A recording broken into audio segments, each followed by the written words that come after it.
that have never been done before. We the people tell the government what to do. It doesn't tell us. We the people are the driver. The government is the car. And we decide where it should go and by what route to do. We the people are free. And I hope we have once again reminded people that man is not free unless government is limited.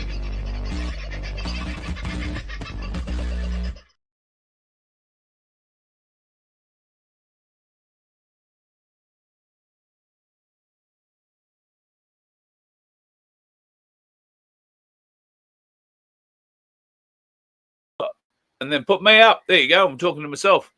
Find the right one. There we go. Knew I'd find it eventually. How are you, folks?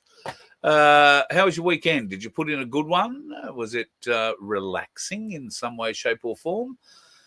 We're still here, so I gather that there's not been a lot of the predictions that were made over the last couple of weeks that have come true, at least in any real sense that most people would consider evidence, me being primarily amongst them. So where does that leave us? Well, not to be despondent. This is not, well, it's not a few things. It's not real would be probably the main thing. So reacting to something that's not real is probably borderline insane, but we have been brought up to react in many and very different ways, and doing nothing is not something we're good at doing. Well, unless it actually, this is where it's going to get weird, unless we actually get off our ass and do something, then nothing is going to change. And many of you, I'm preaching to the converted, God love you. Spazza, who was first in the room tonight, when I set it up, and mate, you were quick in too, because I set the room up at 5:18 my time, and it says you were in at 5:21. So well done, Tony. Only beaten by seconds, I can say. We had a nice long chat this morning, and I haven't had a chance to speak with Sandy about that idea yet, Tony, but I will make every effort to do that. Hopefully in the next day or two. The lovely Michelle, I hope you are doing well, and life, the universe in your part of the world of Victoria is not too taxing, although I think everywhere in Victoria is very taxing at the moment. And I think I've got a little something, yes I do, a little something for Victorians coming up in the near future. Been a lot of interesting actions taking place in Victoria. We'll have to get Wade on for another bit of a chat. I'm not sure that he's been to all of them, but I'm sure he's been to some of them, and we'll be going to a lot more. And if you have some time off later this month, well, very soon at the end of this month, to be honest, we'd love to see you in Canberra. Now, Wade has called for a number of influencers, wrong thing. Alt media is, I think, the best way to describe a lot of what we do. Has asked for all of us to turn up at Canberra on the day that the parliamentarians return for the final sitting weeks of Parliament for 2015. This is a time where they're going to start ramming through a great deal of legislation that the people don't agree with, and the government, because it has the numbers, will silence debate, as it has been shown it will do time and time again. They've done it last year at this time in the House of Representatives, and they forced stuff through to the Senate, and then thankfully, through the efforts of the likes of Malcolm Roberts and others, it was pushed back eventually, or changed, amended. But now we've seen it come back again in a different guise too. And there are so many different things being pushed through right at the very end of this sitting period, including, but not limited to, the digital ID farce for anybody under 16. Now, I've got to admit, I don't have any under 16s in my life at the moment, in or around me. So therefore, I don't have anybody that is affected by it to actually ask, how do you feel about this? I don't have anybody young in my life, like little kids or family members or anything with that. They're all much older. So I'm wondering if you can help, because you've probably got kids or grandkids that you can ask, or that this is directly affecting. And is it directly affecting them? Because I would have thought we would hear a lot more of the teenage angst one expects for having something taken off them, particularly if they've had access to it for, let's say, well, if they're 15 now or 16 now, they've probably been on having access to social media or been aware of it for the last 5 or 6 years. And their parents may or may not be involved with social media stuff as well. So some of the kids admittedly are very, very savvy. There are some kids out there, pardon me, I'm not sure how many of them are Australian, but I know a few American kids who are making quite a lot of money through their social media sponsorships, more than any return you get out of the likes of UTurd and, well, certainly Rumble. And that was explained to me today, why it is. In fact, there are probably a few reasons, but one of the bigger reasons about capped revenue, or why revenue is falling and falling significantly for the likes of YouTube, is that they created for themselves a bit of a monster, and they created people who could create a lot of content, a lot of good content very quickly and make money from it. And that's where some people in the early times were able to generate enough interest, enough likes, subs and whatnot to generate a phenomenal income out of it. And that has set them up for life. That's not possible anymore.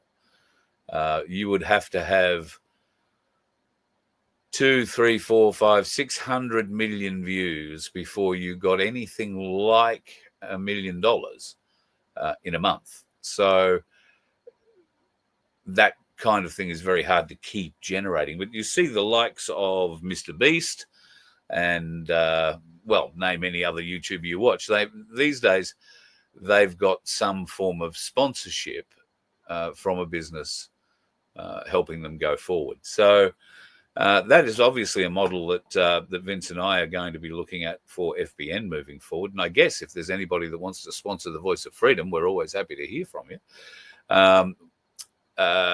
The likes of Ainsley Bullion, of course, we are eternally grateful for, because without their support, we would have shut the doors a long time ago, and I'd probably be driving trucks or buses or bloody limos again, maybe. God, I hope not.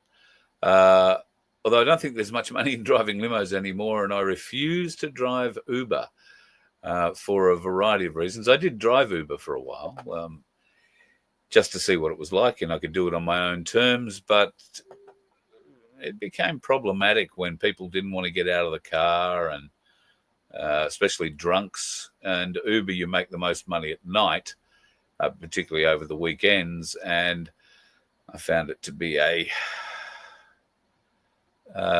real problem, because you're out till 3 o'clock in the morning picking up people who are not really generally at their best. And I had it happen to me a couple of times where somebody lived at one address on one side of town, and the other person or three that got in the car lived on the other side of town. They all thought they were getting the one ride for the one thing. And this one guy in particular didn't want to get dragged, or didn't want to get out of the car until he got dragged, essentially. So I'm getting too old to be dragging people out of cars and carrying on. So couldn't be bothered doing any of that. So we need to look down that road. And I'm particularly interested in a coffee business. Are there any businesses that do? I know we don't grow much by way of coffee here in Australia, but we do a lot of blending. And there is a number of mobile coffee companies, if you like, that have mobile trailers that, coffee is poured from at different events and such. So we might be able to help with venues for that sort of thing. And and promotion, obviously, of the coffee. If it's any good, I've got to admit, I am not a big coffee connoisseur, but I know a bad one when I have one. I guess we all do that. Crunch, I can do Uber Eats.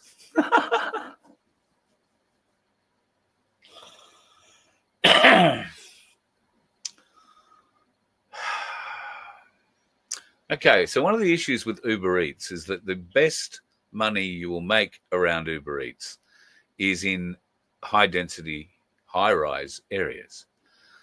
And that's great, except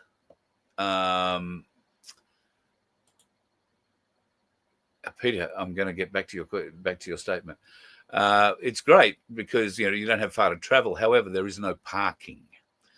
And you've got to go and run up to the door somewhere. And if the person asks you to come into the building and up to the 47th level, turn left at the pink door and turn right, knock on the one at the end of the corridor and run back again, you're leaving your car somewhere, not close generally, unless you are extremely lucky or you have very tolerant parking inspectors. And Brisbane isn't known for their tolerant parking inspectors. So, to be honest, when you're in a limo, it's much easier. You can double park for a reasonable amount of time before police come along or somebody gets too upset. I mean, obviously you don't block traffic needlessly, but if your person that you're picking up is having a conversation on the side of the road and the footpath out in front of the hotel that you're picking them up from, and they're sort of saying goodbye and you've got to pull up there because there's nowhere else, then, yeah, you can do it and get away with it. Whereas in a car that just looks like your car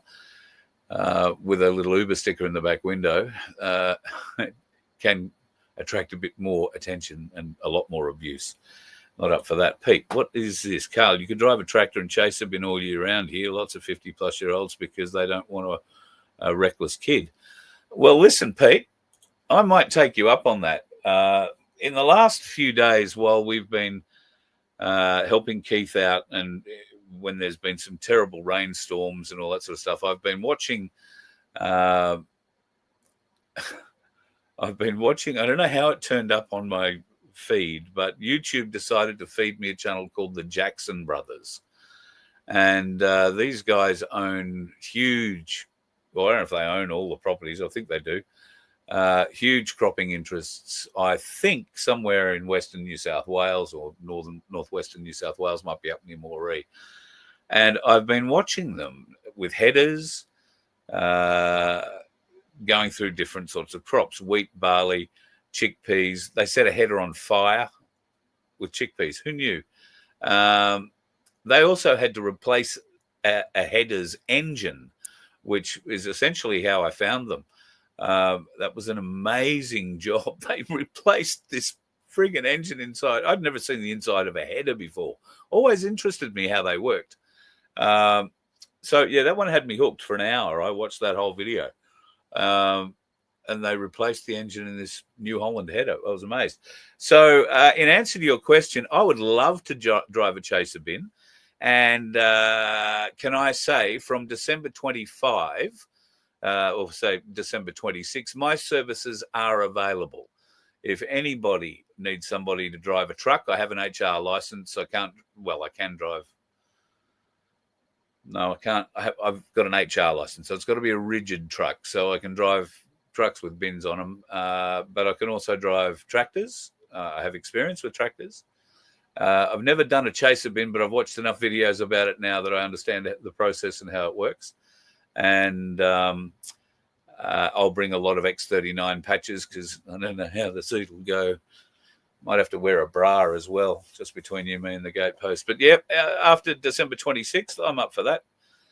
Would love the idea, to be honest. And one of my fondest memories of long-distance driving, myself and two mates were asked by a tow truck company here on the East Coast to take 3 trucks to Perth because they were going to open a West Australian branch. And I was ready for a holiday from limo driving at the time. And my mate rang just at the right time. He worked for this tow truck company. and said, "Oh, you feel like driving to Perth?" Yes, that's exactly what I feel like doing.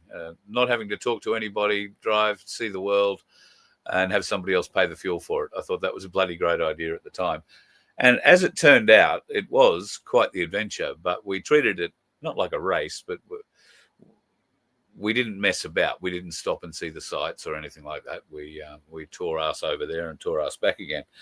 But I have to say, one of the standout memories of that journey, which was about, it was October. We were in Broken Hill on Bathurst weekend, and I watched the start of Bathurst from the Port Augusta super cheap auto, where I had to buy a new CB radio because the one I had in the bus truck thing wasn't working. So watched it there. It's weird the things you remember. But going across those South Australian plains, heading for Western Australia, and indeed we headed up to Kalgoorlie at one point, and then from Kalgoorlie down to Perth through that wheat area, that wheat belt, there's a name for it, I can't think of it. And we saw 11 headers in one field with, chaser bins practically for every one of them.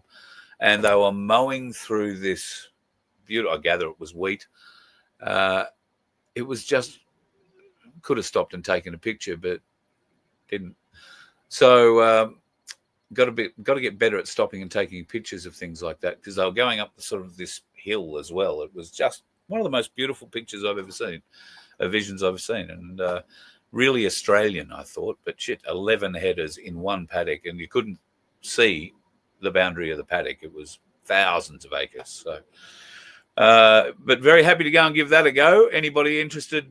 Well, Pete, people who know people and know my people. So between your people and my people, our people can talk.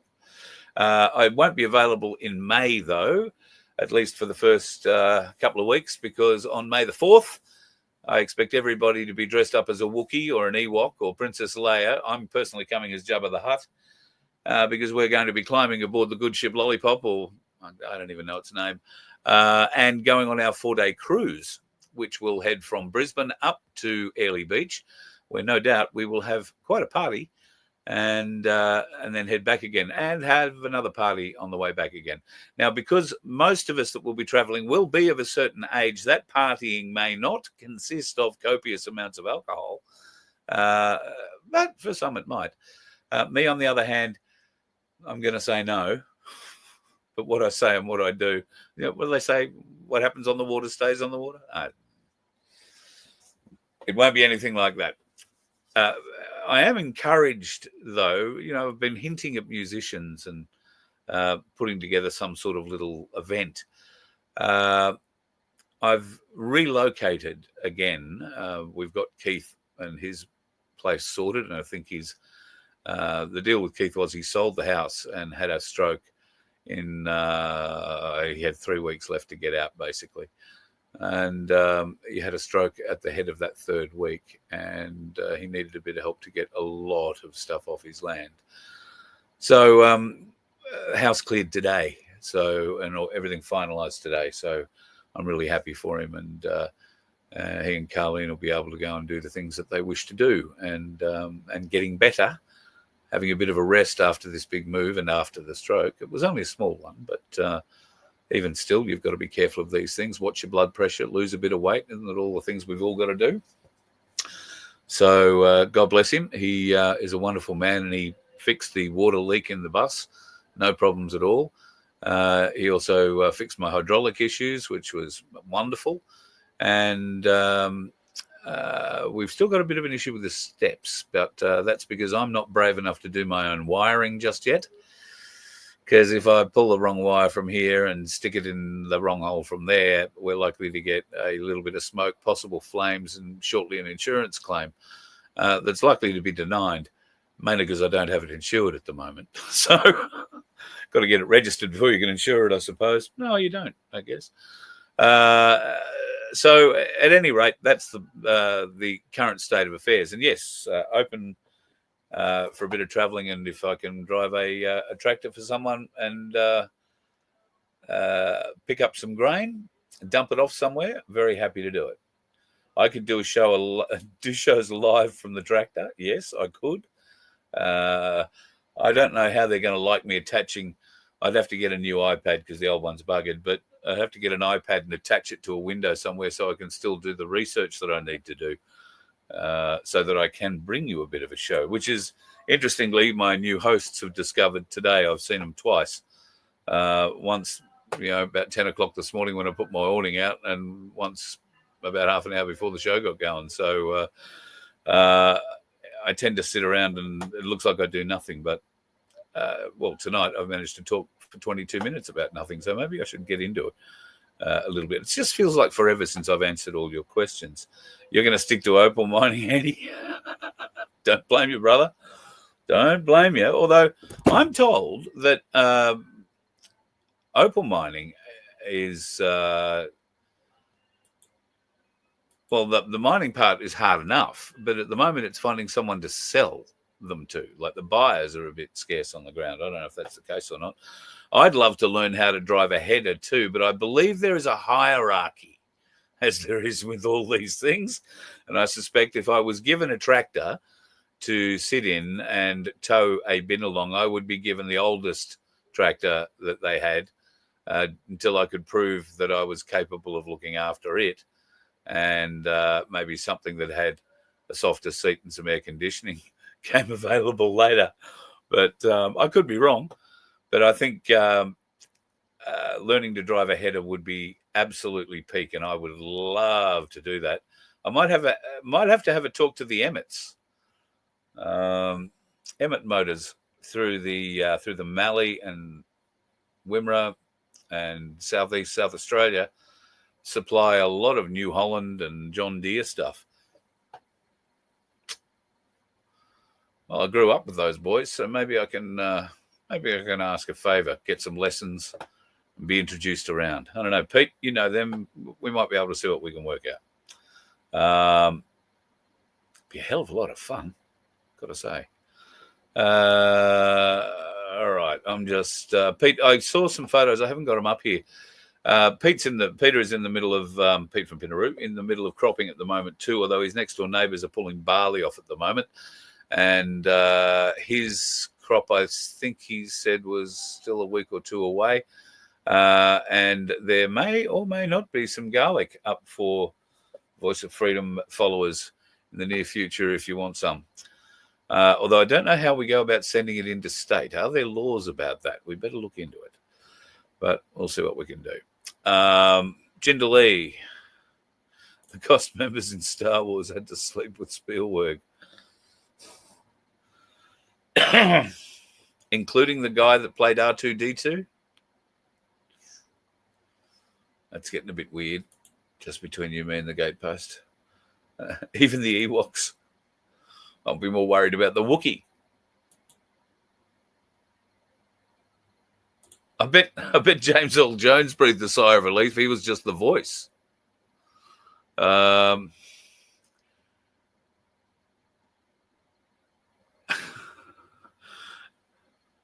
can bet he'll knock on a upside pineapple, Carl, and we'll walk into a can of worms for sure. I'm sorry, I've forgotten what that comment might have been around to. I'm going to get down to the bottom here.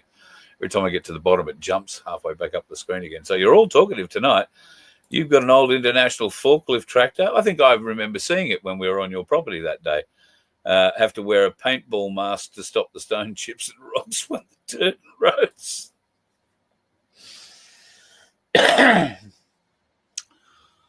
Oh, what was it called? A mate of mine used to import these masks for jet skis, essentially. They were a fiberglass hard plastic mask, really cool looking graphics, dark visor on them. Ideal for paintball as well, I guess. But it was meant for fishermen who were going into like little creek systems and whatnot, where you get a stick in the eye and whatnot pretty easy. So that's what I don't think they were a huge success for fishermen. They were bloody great on jet skis to protect you if you were doing long distance stuff from, water spray and pellets hitting your face and all that sort of stuff. And they might still be available. It'd be useful if I could tell you the name of them, but I can't. So there you go. Oh, right, Crunch, related to the 4-day trip. Well, yes. Very good. Okay. All right, we're down at the back of that. So, look, half an hour of me bullshitting, and here we are. Couple of interesting things that we'll just go through in no particular order tonight, because I've been a bit slack and haven't stuck them in any particular order. But Albo appears to have gone very soft on federally what happens with our young people when they get brought before a court. And the Albanese government have made it very clear to the states that they want bail to be the first option and the most introduced, most often option. They want it to be the preferred option for any children that are caught up in nefarious deeds that they may or may not have been involved in.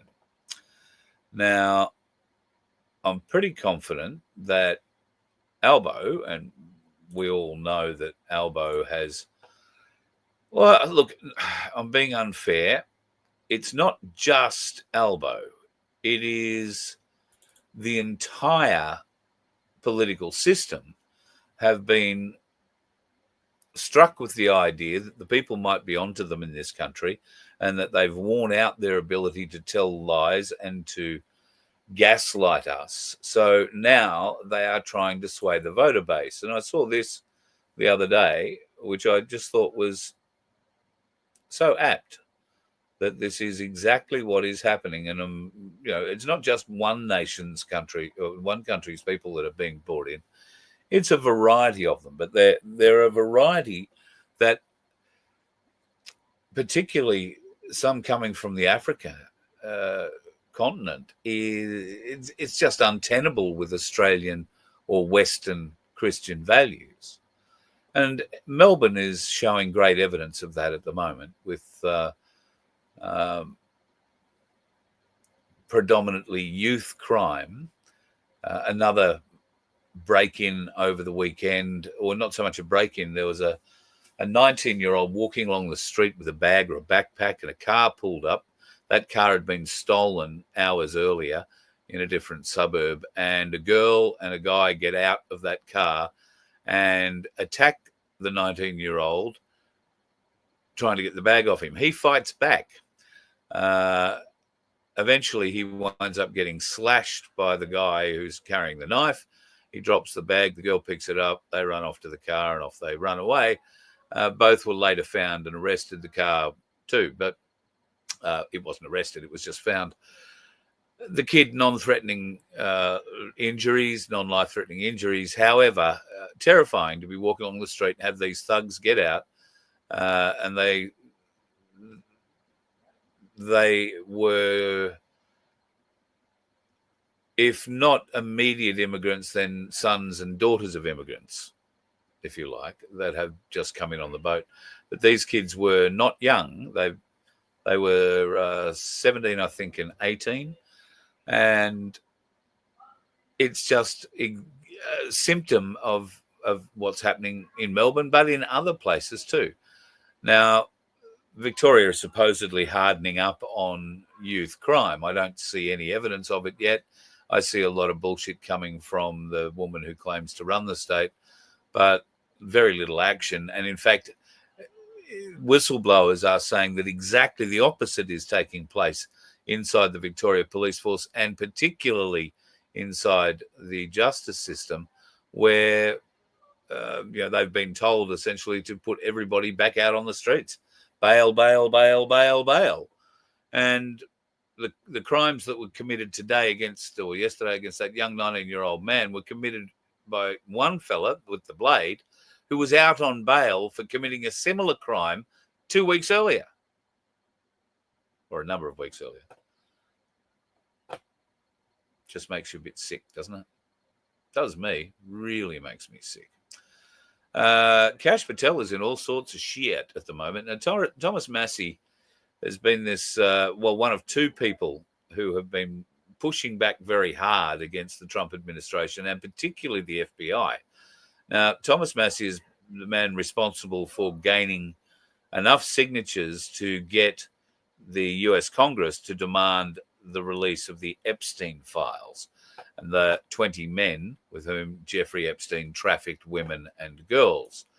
That doesn't make any mention of the boys and young men that had been trafficked. This is something that has been attributed to Epstein, that he said, I've met some very bad people, none as bad as Trump. Now, that could be on many levels. In 2017, I think it was 2017, or if it was not, it was prior to that, there was a deal being done for Mar-a-Lago. And Jeffrey Epstein was part of that deal. He was looking at buying it, and he went to Donald Trump for real estate advice. And yes, they had been friends, no doubt about it. Had Trump traveled on the Lolita Express and all that? No, it's already been proven. So, but they were mates, and that's probably because he's a big New York real estate mogul, and Epstein claimed to be a big New York markets sort of player. So money meets money, not uncommon that they would know each other. Anyway, Epstein went to Trump and said, thinking about buying this Mar-a-Lago, this is, the price tag for it, and yada, yada, yada, yada, yada. Trump sort of looked it up and gave him whatever advice he gave him. And when Epstein left the room, Trump apparently picked up the phone, made an offer, and bought Mar-a-Lago there and then. So Epstein felt rather cheated because he was the one who was going to buy it. He took the whole deal to Trump to see whether or not it was a good deal. And it was such a good deal, Trump went and renegotiated it on the phone and took Mar-a-Lago for himself. And that's why they didn't become friends too much longer. At least that's the version that the White Hats put out a few years back. Just saying. How's your head going? Is it spinning yet? Maybe you need a Christmas break. You could come along to this at Burra Gully Bush Camp, the My Place Queensland 2025 camp out. It's going to be absolutely wonderful. December 12 to 14, $25 for adults. There'll be info, talks, you can see for yourself, lots of great stuff. If it's anything like the event that was in Victoria last year, put together by the wonderful girls down south and Darren and his crew, but particularly I think it was Doris and Becchio and Sherry and a few others put together what was a brilliant Christmas campout, if you like. So this one is happening in Queensland. If you are travelling up, maybe you're coming up to see friends and family for Christmas and you're just making your way up the coast around about that time. Burra Gully is about 4 hours north of Brisbane, I would say, at a stab. And a good freeway all the way until you get off it is the best way of describing it. Like 2-lane all the way from Brisbane. Unless, of course, some fool crashes on it like they did the other day when I was trying to head to the Sunshine Coast. Then it can take a lot longer.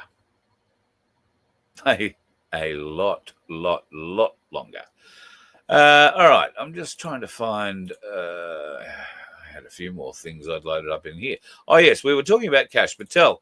All right, well, MAGA is blowing up at the moment, or at least that's what they would have you believe. There are many calls for Kash Patel's resignation. Donald Trump has come out and said that he wants all the Epstein files released. He's got nothing to hide. They've got nothing to hide. Let it all go. The Democrats have even started coming out and saying, oh, yes, release them. This is going to put anybody in that investigation or anybody in the leadership of the FBI in great peril because, and Pam Bondi for that matter, the Attorney General, because they've all come out and said, well, Pam's come out and said, oh, yes, they're all on my desk just being reviewed. And then they weren't. Kash Patel said, we will release everything, as soon as we get it, we're going to get rid of it all. And then they didn't. Dan Bongino apparently was going to resign over the fact that he was not going to be allowed to release the facts, certainly about Hillary Clinton and a few other things. They were able to placate him somehow and bring him back into the fold. And now he's playing that whole game as well. So lots of calls to get rid of him, and lots of calls to get rid of Kash Patel. Donald Trump is saying, bring out the files, bring on the files. The US Congress has signed the document. The files have been released. There's just over 23,000 files to review, and these things are very difficult to sift through unless you have the kind of brain that, can look at links and sort of marry stuff together and all that. It's people with better search skills than me need to go through it, put it that way. But it is being gone through, and there is predominantly what you would expect to be the fodder of the titillating side of it all is really focused on Andrew, the former prince, and now just a frog, I guess, who is being shamed out of his palace in the UK, has had all his titles and styles removed from him. Well, frankly, I never thought Andrew had too much style about him, full stop. But there seems to be a new revelation every day or every other day about Andrew and about Fergie. Fergie is apparently ranging between deep depression and sobbing on the bed to wild parties with the staff in a bar at the back of the Royal Lodge they're currently living in. She poses a real problem to the royalty, though, to the monarchy, rather, because she could write a book and it would be more explosive, I think, than the one that the other prince wrote, who's still got his title, but maybe not for much longer. And I believe his wife is going back to work in Hollywood. Won't we all rush to see that? Maybe. Probably not. What was this one? There you go. Nothing to hide. So, yeah, he's done this huge backflip. And so have a number of Democrats, which is the weird thing. I'm just wondering why. Don't we always wonder why? Victoria, well, aren't you kicking up? Or at least the farmers are starting to. I will get Wade on to talk further about this, but this is a protest that I think happened just out of Horsham or somewhere in the Wimmera in the last couple of days. They were blocking people getting access to the farm sites so that they can start preparations, mapping or measuring or doing whatever the hell they got to do for these bloody wind turbines and associated transmission towers and other bullshit. And that was one of a number of those sorts of blockades. Now, those people didn't just turn up from town. Why? Well, because the townies and certainly the city people don't understand the kinds of impact that the decisions these city folk, these governmental shiny bums have made, these Greens who never step out of inner city suburbs and think everything looks beautiful through their rose-coloured glasses and a good latte. These people standing here blocking access are other farmers who've come to support one in particular who was getting a visit that day. But they are a large group or a large-ish group, and it is growing around the region. In fact, there is a video, I haven't got it, but there is a video of them gathered together at another property, stopping people. I think that was up near Dimboola only last week. So good on you, Victorian farmers. Good on you. And I will talk to Wade Nordhausen again very shortly. And if he's got the ability to slip on and give us a bit of an update about what's going on in Victoria with these, picket lines, I guess you've got to say. But they're very staunch picket lines, and these invaders are not being allowed onto them to do whatever job. So We'll see whether or not, I guess, in the coming days and weeks, whether or not the Victorian police have an appetite to take the fight to them. And, well, we always know that the police have quite an appetite for a fight in Victoria, don't they? Andrew Hastie could now well be the new leader of the opposition. 3 rogue moderates, so they're called, the ones responsible for this move. Why? Because apparently the moderates, Tim Wilson and Andrew Bragg and Dave Sharma, they're a couple of senators from New South Wales, have said so. Now, there are 2 women who control the 2 factions that we're talking to here in the Liberal Party, and they're both denying it completely. I found it interesting that once again, the factions are being run by the women. We have an incompetent opposition leader who might be a very good pilot, I've learned today, but outside of that, I cannot see her being able to help win a Conservative vote in this country. All I can do is see her losing them. Now, I'm very conflicted about Andrew Hastie, and there are a variety of reasons. If you look at my Facebook page, you'll probably see why, because I support Ben Roberts-Smith, and Andrew Hastie is not the kind of honourable ex-service member I believed he was, and I believe that he has used his position and knowledge and second-hand knowledge at times to advance himself within the media and other political circles. And we find ourselves now with a bloke who I think has only been in the parliament maybe 5 years in a position where realistically he could become the next Conservative leader of this nation. Which brings me to Pauline Hanson. So the party best able to handle immigration, One Nation at 27%. The coalition next best at 19%, Labor at 20%, Greens down at 4%, and nobody gives a stuff about the rest.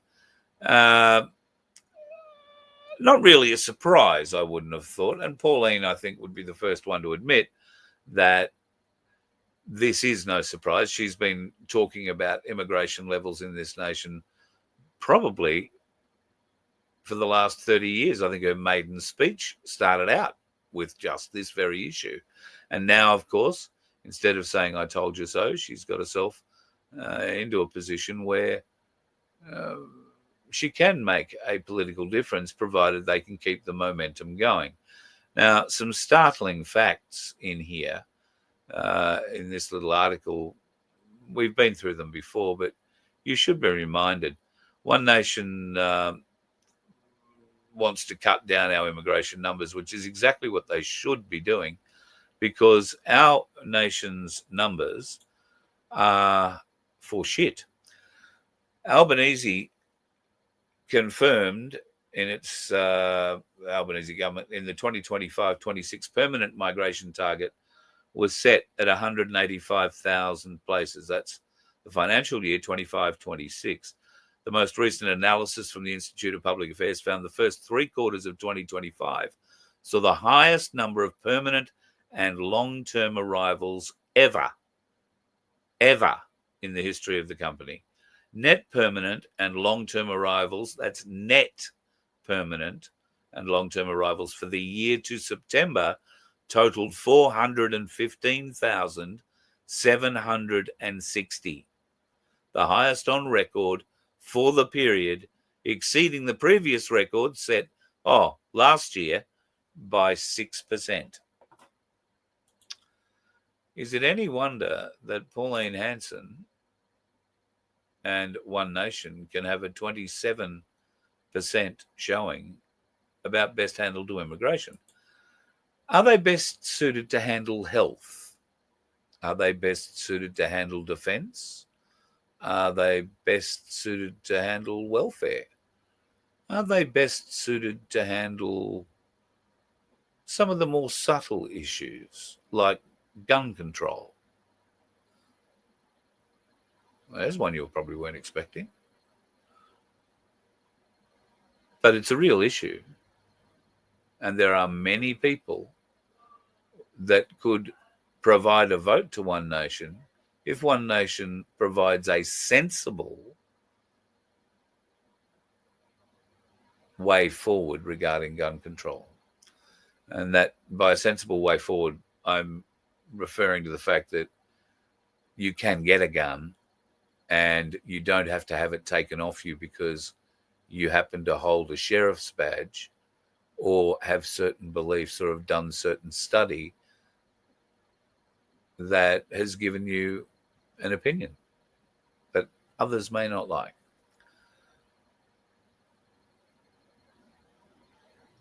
That would be very appealing because the Shooters and Fishers Party would then come on board with One Nation. And they were good enough to get somebody else in there, but they're I think the Shooters and Fishers Party, if they haven't got a senator sitting at the moment, it's only recently. And they've always been fairly strongly aligned with the red mob Labor, of course. Don't know why.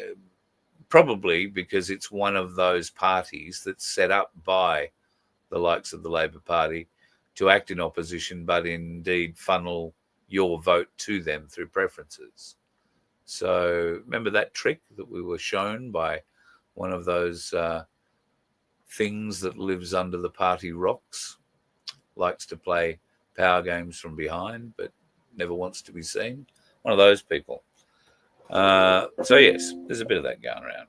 We don't want to play that game, not one iota. So yeah, what are we going to do? Pauline Hanson. So I'm a bit conflicted. Darren Bergworth, last time he was on, mentioned he was a bit conflicted about this same thing. As we move forward, and while neither of us believe that a political solution is in all likelihood possible, and that is not because we don't believe there are good enough people to get elected. It's because the system itself has been rigged and jigged and buggered and carried on with for some time. Oh, I bet you just lost my picture. Hang on a minute. Let me pop out and pop back in again.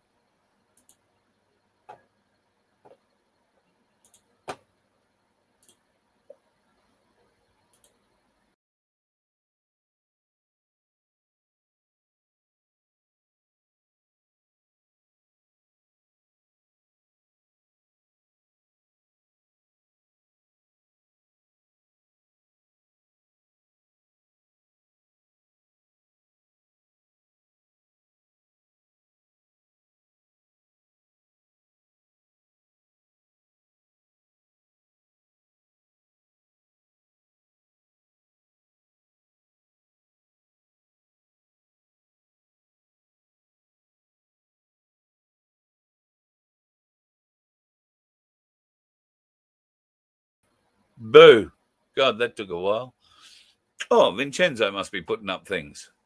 There you are. Thank you, mate. Appreciate it. I was going to try and share a video with you. That's why it all went dark. Let's see if I can share this video with you. Now, so this is a video from Ralph Babbitt. It goes to what happens when we elect people, good people we've known in our communities all our lives and trust that they have got our community in mind when they go to Canberra. Well, Ralph Babbitt has a lot to say about it. I'm going to tell everyone at home that's watching this right now, and I'm sitting in my nation's capital now, and I'm telling you from my experience, the people that you elect to run your country are puppets. They are not the true wielders of power. Donald Trump likes to call this the deep state.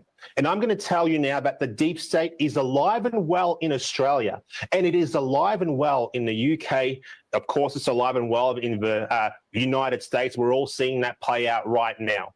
So do everything you can, everyone that's watching this broadcast, everyone that's hearing my voice, you must be more involved in the political process. You must take action. You need to be active, because if you're not active, the people behind the scenes that sit in the shadows, and they are there, that control the levers of power, they don't have your best interests at heart. And I choose my words very carefully here. They don't have your best interests at heart. These authoritarian tyrants want nothing but to see you be a serf, be a slave, be a peasant, while they sit at the top of the pinnacle of power. And they use their agents in the parliament to bring that to pass. So do not be complacent. Get active, join a party, run for parliament, make your voice heard, because the West, all of the West, is looking down a barrel right now. Couldn't agree more. Oh, hang on a minute. Shut up, Credlin. Had enough of you today. Couldn't agree more with with Ralph Babbitt. Now, I think Babbitt's up for re-election this time round, and I don't think he is standing. I don't think he's standing for one. No, it wasn't One Nation. It was United Australia he got in under. But I'm led to believe that he won't be standing again. And if he does, it probably won't be under that banner. So I guess we'll see. Vince, sorry, I missed that one, the one you just put up. Look what they did to Desi. Haven't found him yet. Carl, have people thought of setting up lobbyist organisations so people can send in things so the lobbyist can tell the pollies what to do? Yes, I believe Punters Politics has raised $75,000. Whether or not he was seriously going to be a lobbyist in Canberra with that money remains to be seen. It might just fund him on a few more trips to put up billboards and whatnot. He's got a lot of money. Don't get me wrong. You can't go and put billboards up in towns and cities all over the place and not have a few dollars. Those billboards don't cost hundreds or thousands of dollars. They cost tens or hundreds of thousands of dollars. But I have found out in the Gold Coast, and I'm imagining it's in other areas, those digital signs that are up, that put up really nice videos, and, or some probably not videos, because if you've got a road driving past one of those, they can't play a video because it's distracting to the drivers. They can play still images. But on the Gold Coast, you can rent one of those for your business for an hour or 2 hours or 3 hours. So if you want to have your health and fitness business on all the billboards leading into Surfers Paradise in peak hour traffic in the morning, you can, and then have them turned off at 9 o'clock. You'll pay for that, or you can have them come on at 9 o'clock when there's a lot less traffic on the road, but still a lot of traffic, and pay for that service for an hour or half an hour or 10 hours or whatever you want to pay for. So it is possible Punters Politics is doing it that way, although there's not too many of those digital signs located out in the areas where I've seen him put them up. So what exactly he's going to do by going to Canberra and schmoozing as a lobbyist for the people, that's what he's planning on doing, apparently, being a lobbyist for the people. I'll be interested, because I'm just very interested to see who was supporting him at that event that he held in Canberra only a couple of weeks ago. I have reached out, but he's not bothered reaching back. So not that I expect everybody to reach back when I reach out, but it'd be interesting to have a chat with him about it, to find out what they're going to do there. I don't think there's much more I can say about Desi at this point, unless they found him. I'm not going to do that. All right, so if I run it, it'll be called... missed that, sorry. All right. Keep it simple, stupid. Yes, Daniel, absolutely. Yeah. Well, that's probably a very good way of describing what we're planning on doing with with the FBN Media Group as well. So lots of things, as we talked about last Friday night with Vince about that. Got some more things I need to talk with Vince about that too. And hopefully we'll be able to throw a few things your way, and maybe you can throw a few things ours, particularly if you have kids with some angst about being banned from social media. This is something you could film on your phone, and once you ask them a question and get the reaction, or ask them if they will react, and with their permission, you could email it to Contrib, or you can just go to contrib.vofhq.com and upload that video there, and let us know that it's your what age kid reacting to the social media ban and what their knowledge is of it and all that sort of stuff. I'm very interested to see and hear what their thoughts are on it, because like I say, I just don't have any young people like that in my life to get their true feelings about it. And do they really give a shit? Because they could have another app somewhere they're using already that the government isn't or doesn't have covered. So, don't know. We'll see what happens. Punters Politics is left-wing, but surprisingly, we are not that far apart. Yes, I think you'll find that we are a lot more further apart than it may appear on first glance, from what I'm hearing. But we'll just keep an eye on it, and that's all I've ever been able to do, keep an eye on it and see what happens.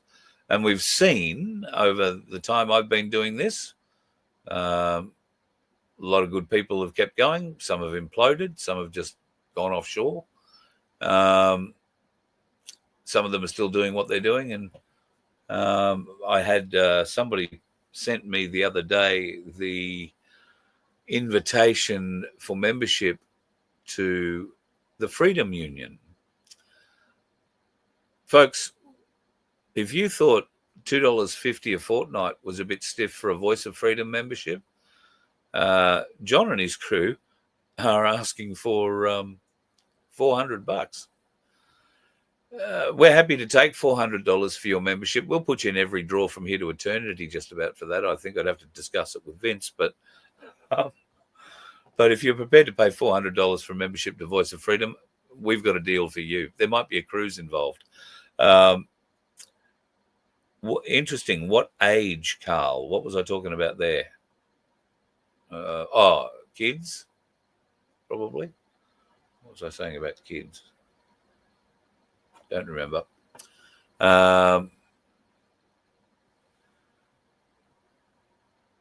Yes, please remember to like and subscribe, folks. Thank you, Suze.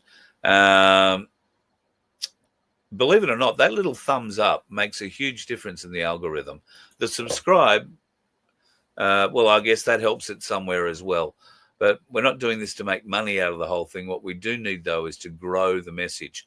And we can also grow the message if we can sell a few more tickets in our lottery, which will give you $750 in your pocket, or a 1 gram bar of Ainsley Bullion Gold, which is, I think last time I looked, about $230 odd. So not a bad little thing to be able to throw into your kick. And we will endeavour to give it to you. I think there's about 300 tickets left in the current draw. They're $2 each. You can get them at merch.vofhq.com, and you can buy up to 20 if you so desire. But you would be helping us out, and in particular, you will be helping out Sandy and Baz at the Good Samaritan Donkey Sanctuary. I can tell you that times are pretty tough there at the moment. They have 108 donkeys to feed, plus themselves. Sandy has got her aged parents to consider as well, and a little bit of help from some very valued team members is what's keeping them going. But 108 mouths to feed, clean, hooves to get shod, teeth to get filed, donkeys to be made happy. And if you ever want to call in, Sandy has made that offer that anybody from the Voice of Freedom family that wants to call in and have a look around, you can. You just got to understand that they might be busy, they might be doing things, and it's not really a touristy kind of thing, if you know what I mean. They'd love to see you, but if you have some animal husbandry skills, they'll put you to work. Have no fear.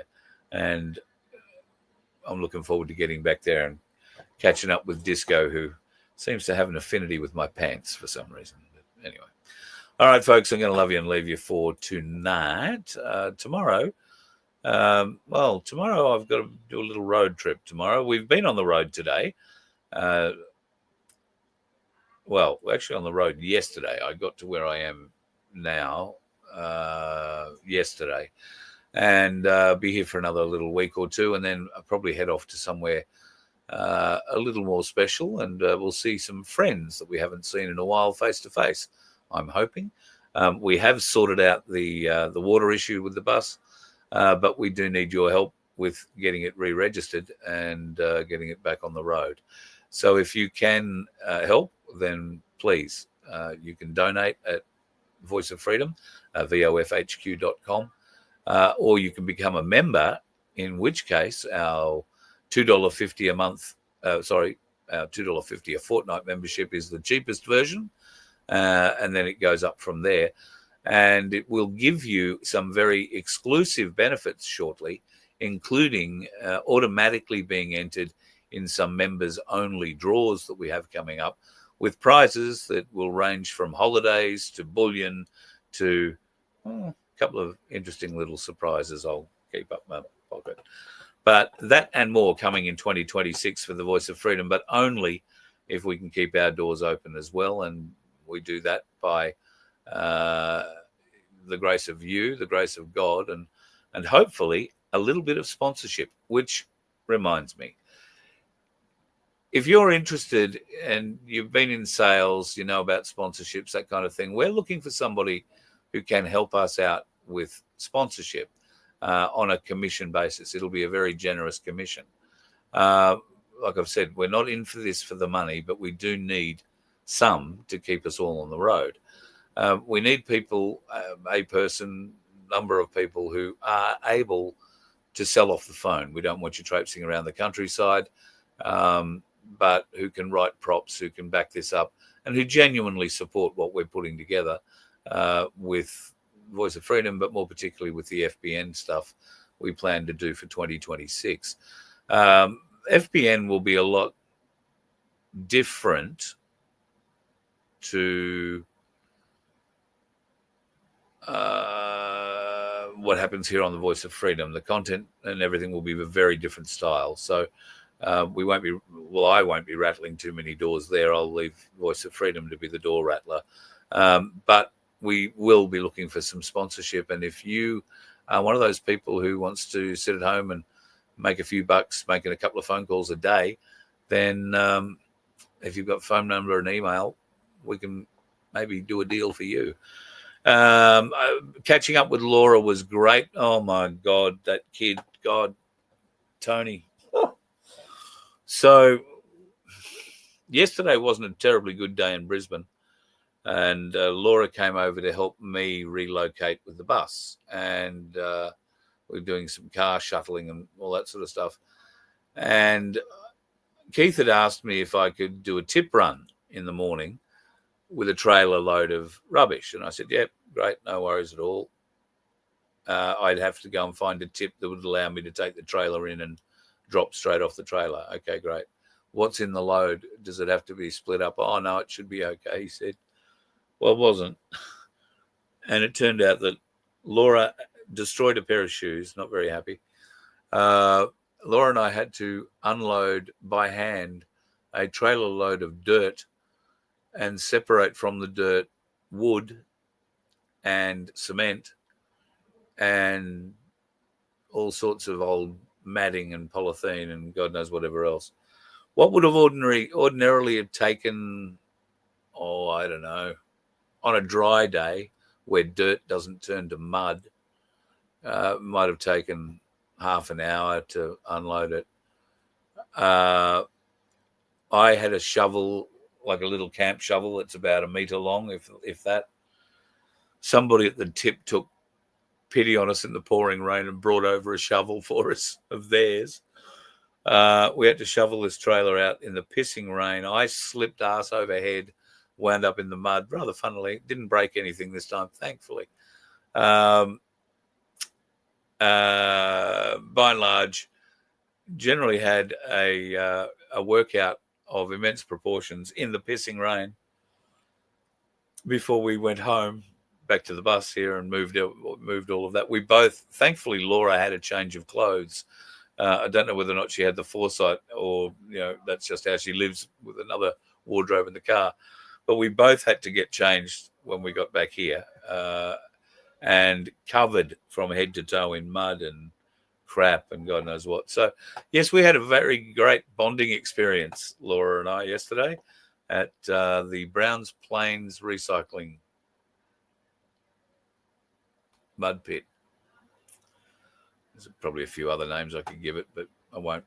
The other thing that we noticed, and in fact, I was having a conversation today with Clayton Nevin. The Earth has been bathed in some rather interesting frequencies coming from the sun over the weekend. And he was saying in his job that there has been great evidence of people just not being on it. Now, he's an IT specialist, so answers support questions all day, every day. And when you lodge a support ticket with an organization like his, he's obviously very helpful as can be. But it helps if you actually leave a phone number where you can be contacted back again, or leave the details of what the fault actually is. And he reckons there's been a heap of people today who've rung up and not had the vaguest idea of what was wrong with their systems or how to do anything. And apparently, after a discussion with his colleagues, they said the same thing. Everybody's wigging out, being a bit weird. So if you've had a bit of that in your life today, put it down to the frequencies coming from the sun and be thankful that you're not the dickhead on the road who crashed into somebody. You let one ant stand up to us, then they all might stand up. Those puny little ants outnumber us 100 to 1. And if they ever figure that out, there goes our way of life. It's not about food. It's about keeping those ants in line. That's why we're going back. Does anybody else want to stay? Let's rock!